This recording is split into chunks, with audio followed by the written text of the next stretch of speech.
Tell us about the trend spotting team here at JWT and how it works and how many members of your team you have. What is their background? Sure. I have a small, close-knit team here in New York.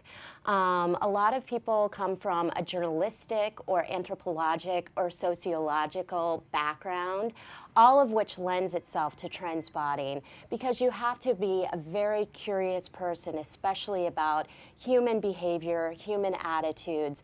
You constantly have to be asking questions and listening and analyzing. So it's really interesting.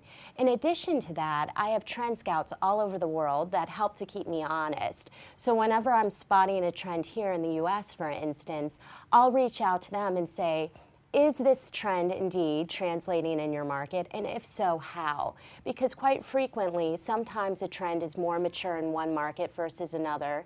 Sometimes it translates itself different in one market versus another.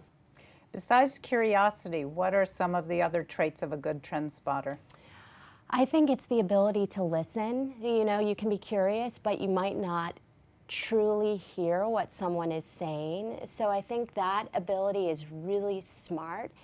And also the ability to connect seemingly disconnected dots, because quite frequently you're looking at all of this information, but you can't make sense of it. And let's face it, there's so much information out there these days. We're drowning in it. So it's the ability to find the quality amid the quantity. How many trend spotters are there in the US and the world? That's a good question. I don't know how many trend spotters there are. It's a very unique position. A lot of advertising agencies don't have comparable positions, and that's why JWT is so fantastic, because they see the need to have a person in a group such as ours to stay ahead of the curve.